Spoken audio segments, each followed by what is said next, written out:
അശാസ്ത്രീയമായി മണ്ണ് കൂട്ടിയിട്ടതുമായി ബന്ധപ്പെട്ടുകൊണ്ട് ഉണ്ടായിട്ടുള്ള ഒരു വലിയ ദുരന്തം ഇന്ന് കള്ളാടിയിൽ, മേപ്പാടി പഞ്ചായത്തിൽ കള്ളാടിയിൽ നമ്മളെയൊക്കെ വളരെയധികം വിഷമിപ്പിക്കുന്നതായ ഒരു സാഹചര്യം ഉടലെടുത്തിരിക്കുകയാണ്. ഇതിലിപ്പം നിലവിൽ വിംസ് ആശുപത്രിയിൽ 6 പേർ നിലവിൽ ചികിത്സ തേടി എത്തിയിട്ടുണ്ട്. കിരൺകുമാർ, ദിലീപ്, സൂരജ് യാദവ്, സഞ്ജയ് താപ്പൂർ, രജനീഷ്, തന്മയ് ഘോഷ് എന്നിവരാണ് വിംസ് ആശുപത്രിയിൽ ചികിത്സ തേടി എത്തിയിട്ടുള്ളത്.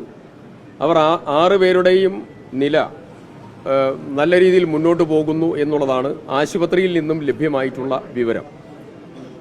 NDRFന്റെ സംഘങ്ങൾ, വയനാട്ടിൽ നിന്നുള്ള സംഘവും ആദ്യം പോന്നു. കോഴിക്കോടുള്ള സംഘത്തോടും അങ്ങോട്ട് പുറപ്പെടാൻ ആവശ്യപ്പെട്ടു. 2 NDRF സംഘങ്ങളും അവിടേക്ക് പോയിട്ടുണ്ട്. കൂടുതൽ ആളുകൾ ഇതിൽ അപകടത്തിൽപ്പെട്ടിട്ടുണ്ടോ എന്നുള്ള പരിശോധന നടത്തുന്നതിന്, അടിയന്തരമായിട്ടുള്ള പരിശോധന നടത്തുന്നതിന് വേണ്ടിയിട്ടുള്ള നടപടിക്രമങ്ങൾ തുടങ്ങിയിട്ടുണ്ട്. ജില്ലാ കളക്ടർ സ്ഥലത്തെത്തിയിട്ടുണ്ട്. സംസ്ഥാന ദുരന്ത നിവാരണ അതോറിറ്റിയുടെ ചെയർമാൻ ശ്രീ ശേഖർ കുര്യാക്കോസിനോട് ഇതിൻ്റെ പ്രവർത്തനങ്ങൾ എല്ലാ തലത്തിലും ഏകോപനം നടത്തുന്നതിന് വേണ്ടി നിർദ്ദേശം കൊടുത്തിട്ടുണ്ട്. ഫയർഫോഴ്സിൻ്റെ സംവിധാനം ഓൾറെഡി സ്ഥലത്തെത്തി ഇതിൻ്റെ റെസ്ക്യൂ ഓപ്പറേഷൻസും പരിശോധനകളും ആരംഭം കുറിച്ചിട്ടുണ്ട്.